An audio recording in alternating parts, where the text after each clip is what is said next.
Hello, my name is Dominic Lewington and I am the Director of Consultancy at Highmetric, a global elite ServiceNow partner. It's my great pleasure to be your host for our webinar series on the new Paris release of the ServiceNow platform and modules and applications to sit on top. We've got a really exciting program of interviews with some really impressive guest stars and sort of MVPs of the area to discuss some of their favourite features of the platform, of the applications, and their view on the future of both ServiceNow and industry. So please do enjoy and contact us on the links below if you have anything to discuss around Paris or ServiceNow or enterprise service management in general.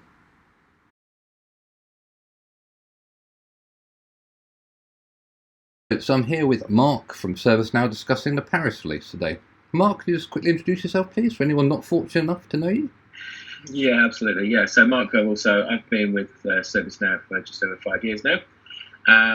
Worked mainly in public sector when I first joined, and then moved over to the Alliance and Channels team probably about 2 or 3 years ago now. So one of my focuses is also on IT operations management, but obviously being an SC within ServiceNow, we tend to cover all of it. Excellent. Thanks very much, Mark. All right, let's jump into it. Okay, well, thanks for joining us today, Mark. So we're going to be talking about IT asset management, ITAM, in the new ServiceNow Paris release. So we started with all our guest speakers these last couple of weeks, just a sort of nice general question to get us warmed up, as it were. So can you tell us one thing you really love, in terms of our theme, Paris being the city of romance, one thing you really love about ServiceNow? It could be the ecosystem, the partners, the customers, the products. What do you love about ServiceNow, Mark? Yeah, it's a good question. And to be honest, to narrow it down to one, I think is quite difficult. For me, I think it's sort of changed as I've also been with ServiceNow. So when I first joined, I think the thing that I loved and was amazing was just the enthusiasm from our customers, because they loved the platform, they loved the way it worked.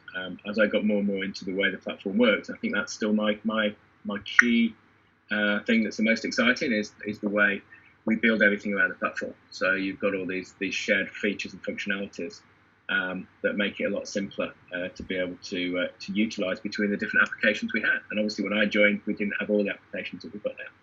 Yeah, absolutely. And we had an interview around the Now platform, and it really does seem to be front and center for ServiceNow to understand how all these different business units, departments, all their workflows, all the digital workflows coexist in the same place to allow that flow of work for the enterprise. Seems to be a massive differentiator for ServiceNow. So that's really nicely put. Absolutely.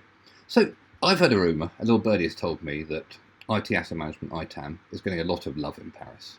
So why does this matter for our service delivery and ITSM and IT department? The love for ITAM, what does it mean? What does it bring to us? What does it bring to the table? It's always one that I think people talk about. So asset management is always something that people talk about, but is it something that people do particularly well? And I think, coming from an IT background myself, it's always been difficult to manage, and that's always the issue. So you don't necessarily know what you own, software, hardware, doesn't really matter, consumables, we don't know what we have. So we do a best efforts, and nowadays best efforts isn't necessarily good enough, be it from a regulation perspective, be it from a legal perspective, and also actually being from a financial perspective. So to me, being able to manage this in a simpler way using automation, be it again the software or the hardware side, is really key to be able to help IT report better to the business and make better use of the funds that they have. Yeah, absolutely. I've seen some of the new features, and I'm certainly excited. We've got things like the cloud spend dashboard. We've got a CSDM now baked into the CMDB. We've got hardware asset dashboards, hardware normalization. There's a lot of stuff going on. So what are you specifically excited about ITAM in the Paris release, Mark? Yeah, so I think in Paris, the biggest excitement, certainly from my perspective, and that's could be a little bit sad that it is, but is the hardware asset management. Yeah.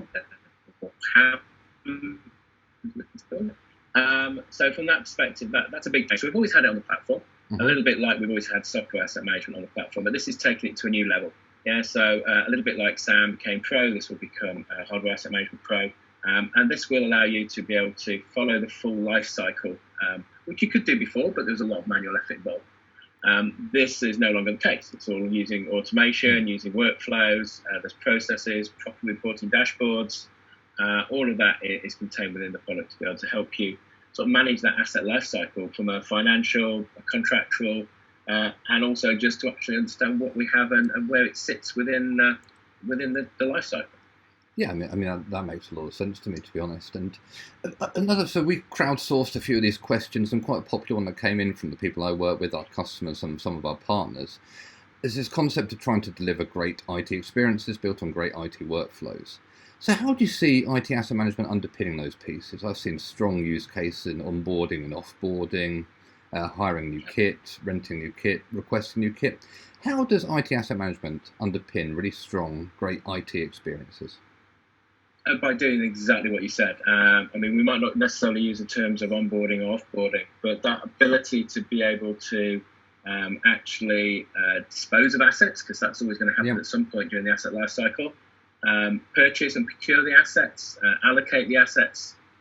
That's really all the key, and it's linking things like maintenance contracts and those sort of elements into it. So that's, I think, where a lot of the automation will help from that side. But there's also something else up front, which is really the idea of normalization of the hardware asset itself.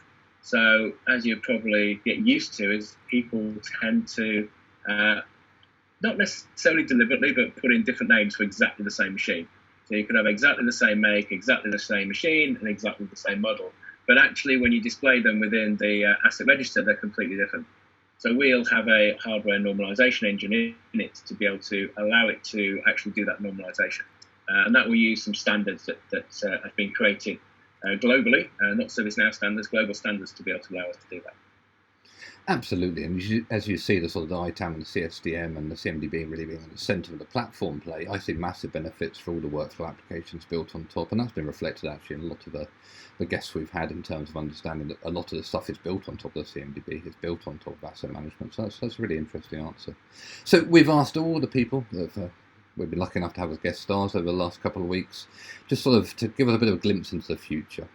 So what do you see the direction of ServiceNow, and specifically IT asset management? Where's ServiceNow wanting to get to? What's the underpinning momentum behind the product and the overall platform? Yeah, we don't get a massive insight into it, but really automation is a key side of things, and being able to report. So you've seen from some of the other areas that you've seen within the software asset management, we've expanded that to be more cloud-based in terms of the cloud-based software and how we manage subscriptions and areas like that. We have better reporting on the cloud infrastructure and software costs within there as well. So it's all around being able to manage those costs better, because ultimately IT budgets still tend to be shrinking, but people and the business need more. So being able to manage that is a massive thing that every organisation needs to do. But also I sometimes see some of these, and I don't know if this is how I'd like to see things go, or whether they're actually going where some of this potentially goes outside IT. So why make these assets just IT assets? Why can't they go beyond IT assets? So we've got the Internet of Things, but even beyond that, potentially. Awesome. Really, really good answer. Well, thanks for your time today, Mark. I hope all our viewers have found it as insightful and useful as I have. And we'll speak to you again soon. Pleasure.